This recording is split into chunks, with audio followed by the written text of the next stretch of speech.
د روغتیا وزارت وايي افغانستان کې د کورونا ناورین ورځ تر بلې ډیریږي. ویډیو را سره تر پای وګورئ. درنو لیدونکو السلام علیکم. د افغانستان د روغتیا وزارت وايي په تیرو 24 ساعتونو کې د کورونا وایرس 55 پیښې ثبت شوي دي چې په دې سره په ټول افغانستان کې په دې وایرس د اخته کسانو شمیر 840 تنو ته ورسېده. د عامې روغتیا وزارت ویان وحید الله معیار د پنجشنبې په ورځ د اپریل 14مه کابل کې خبري غونډې ته وویل له دې ډلې 30 پیښې په کابل، 11 په هرات، 6 په بلخ او یوه پیښه په ننګرهار او لغمان ولایتونو کې ثبت شوي دي. نوموړي دا هم وویل چې له دې ویروسه پرون 10 کسان رغېدلي دي او له دې سره د کورونا وایرس رغېدلو کسانو شمیر 450 کسانو ته ورسېده.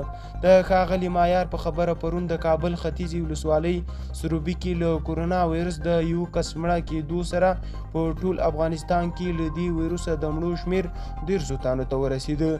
ښاغلي معیار افغانستان کې د کورونا وایرس بحران د پراخېدو په اړه اندېښنه وښوده او زیاته یې کړه چې ورځ تر بلې افغانستان کې د دې وایرس کړکېچ ژورېږي.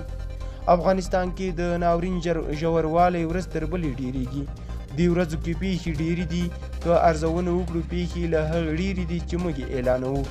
ځینې راځینه نور محدودیتونه هم لري.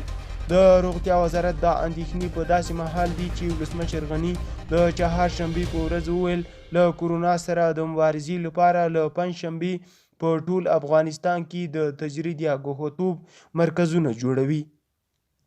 نوموړي د روغتیا برخې کارمنان وستایل او ټینګار یې وکړ چې د دې کارکوونکو د تنخوا زیاتوالو او خوندیتوب لپاره نوې تګلاره تیاره شي او ډیر ژر به اعلان شي. ښاغلي غني زیاته کړه د لا ډیرې نړیوالې مالي مرستې د خپلولو لپاره له پنجشنبې له نړیوالو ادارو سره خبرې پیلوي. که ویډیو مو خوښه شوې زموږ یوټیوب چینل سبسکرایب او ویډیو هم در سره لایک کړئ. تر بلې ویډیو ښه وخت ولرئ. مننه. ژوندي اوسئ.